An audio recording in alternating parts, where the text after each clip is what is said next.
అందరికీ నమస్కారం అండి. ఇప్పుడే మన హానరబుల్ సీఎం గారు నారా చంద్రబాబు నాయుడు గారి దగ్గర లా అండ్ ఆర్డర్ ఇష్యూ, అదేవిధంగా గాంజా డ్రగ్స్ విషయం గురించి వచ్చిన మీటింగ్, ఒక రివ్యూ మీటింగ్ జరగడం జరిగింది. స్టార్టింగ్ అంటే ఇప్పుడు కొన్ని సందర్భాల్లోని ఒక ముఖ్యమంత్రి ఎలా రియాక్ట్ అవుతారు, కొన్ని సందర్భాల్లో ముఖ్యమంత్రిగా రియాక్ట్ అయితే సిచ్యువేషన్స్ ఎలా ఉంటాయి, ఇవి మెయిన్ ఒకసారి మనం ఆలోచించుకోవాల్సిన అవసరం కూడా ఉంటుంది. ఎందుకంటే ఈ మధ్యకాలంలో మీరు జరుగుతున్న మొన్న ముచ్చుమర్రి ఇష్యూ మనకు అందరికీ తెలుసు. నంద్యాల జిల్లాలోని ముచ్చుమర్రిలోని ఒక చిన్న పాప 9 years బేబీ అమ్మాయి అత్యాచారానికి గురయ్యి అమ్మాయి హత్యకి గురయింది. ఇప్పటికీ కూడా అంటే బాడీ కూడా ట్రేస్ అవుట్ అయ్యే పరిస్థితి కూడా కనిపించలేదు. సో ఇటువంటి సిచ్యువేషన్స్ లోని మాట్లాడేటప్పుడు కూడా చాలా క్లియర్ గా ఇటువంటి సంఘటనలు ఎందుకు జరుగుతున్నాయి, ఇది ఒక ఎత్తు అయితే, నిన్ననే మనం చూసాం ఒక 6 నెలల పసికందు నిజంగా వాడిని రాక్షసుడు అనాలో వాడిని ఏమనాలో కూడా అర్థం కాని పరిస్థితి ఉంది.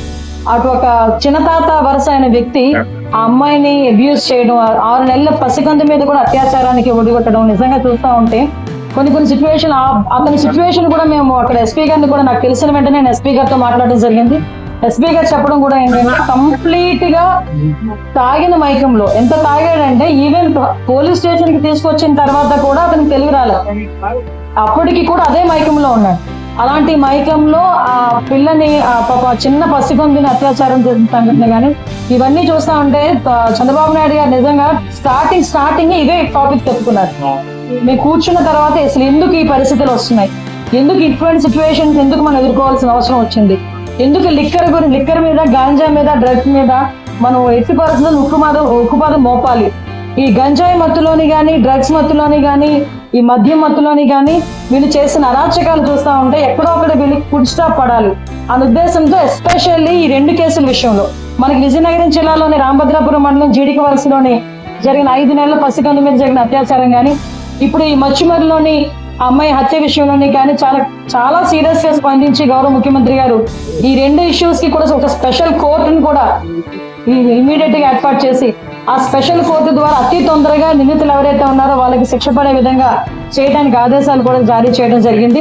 అదేవిధంగా ఇప్పుడు ఎవరైతే మనకి ముచ్చుమర్రి విషయంలోనైతే ఆ అమ్మాయి మరి అతి క్రూరంగా చంపబడింది. ఏదైనా మనం మామూలుగా మాట్లాడుకునేటప్పుడు కూడా చాలా క్లియర్ గా ఆలోచన చేసుకోవాలి. ఆ అమ్మాయిని కూడా గొంతు నిలిపి చంపి అక్కడ వాళ్ళు చెప్పిన విధానం బట్టి ఒక రాయి కట్టి అక్కడ ఉన్న చెరువులోనో కొలలోనో పడేసిన పరిస్థితి. సో అటువంటి సిచ్యువేషన్ లో అమ్మాయి బాడీ కూడా ట్రేస్ అవుట్ అవ్వలేదు. ఎన్డీఆర్ఎఫ్ బృందాలు ఇంచుమించుగా చాలా ఎక్కువగా మేమందరం కూడా పంపించడం జరిగింది. ప్రతిరోజు కూడా కంపల్సరీగా చంద్రబాబు నాయుడు గారు దీని గురించి మానిటర్ చేస్తున్నారు. మమ్మల్ని ప్రతిరోజు అడుగుతున్నారు ఎంతవరకు వచ్చింది, రిపోర్ట్ ఏంటని అడుగుతున్నారు. దీని మీద మేము అంత ఎన్డీఆర్ఎఫ్ బృందాల దగ్గర నుంచి అన్ని కూడా ఎదిగినా కూడా అమ్మాయి బాడీ అయితే ట్రేస్ అవుట్ అవ్వలేదు. ఇప్పుడు ఆ తల్లిదండ్రులు ఎవరైతే నిందితులు ఉన్నారో నిందితులను కూడా పట్టుకుని రిమాండ్ కి పంపించడం కూడా జరుగుతుంది. అరెస్ట్ చేయడం జరిగింది. ఇప్పుడు రిమాండ్ కూడా పెడుతున్నారు.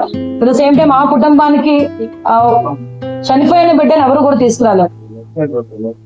జస్ట్ వాళ్ళకి ఒక కాంపెన్సేషన్ విషయంలో ఒక 10 లక్షల రూపాయలు ఇవ్వాలని చెప్పి ఆ ముచ్చుమరి కేసులో మనకి 9 సంవత్సరాల ఆడబిడ్డకి ఏదైతే అన్యాయం జరిగిందో, అమ్మాయి హత్య గావించబడిందో ఆ కుటుంబానికి 10 లక్షల రూపాయలు. అదేవిధంగా ఇప్పుడు అత్యాచారానికి గురైన బాలిక ఉంది, బాలిక ఇన్ ద సెన్స్ పసికందు, ఆ పసికందుకి కూడా ఒక 5 లక్షల రూపాయలు ఫిక్స్డ్ డిపాజిట్ చేసి రేపు పొద్దున్న అమ్మాయికి ఉపయోగపడేటట్టుగా ఫిక్స్డ్ డిపాజిట్ చేయమని కూడా ఇప్పుడే సీఎం గారు ఆదేశాలు ఇచ్చారు.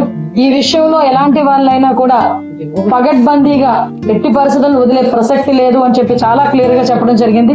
డెఫినెట్ గా రాబోయే కాలంలో ఆడపిల్ల మీద ఒకటి మాత్రం చాలా క్లియర్ అండి, ఆడపిల్ల మీద తప్పుడుగా చూడాలనుకున్నా కూడా భయం కలగాలి.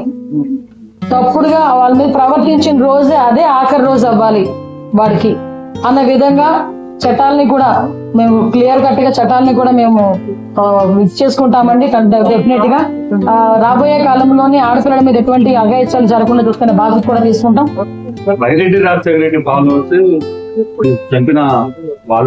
ఎవడైనా అనవసరం అండి, నేను ఏమంటానంటే ఎవడైనా అనవసరం, తప్పే. క్రిమినల్ కి పార్టీ ఉండదు, క్రిమినల్ కి క్యాస్ట్ ఉండదు. దయచేసి అది కూడా గుర్తుపెట్టుకోవాలి.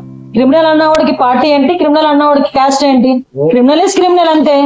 క్రిమినల్ కి శిక్ష పడాలి, ఆ శిక్ష పడేటట్టుగా చేసుకోవాలి అంతే. అంతకు మించి ఇందులో బైరెడ్డి వాళ్ళు ఉన్నారు, ఆరెడ్డి వాళ్ళు ఉన్నారు అని అందు మనకు అనవసరం.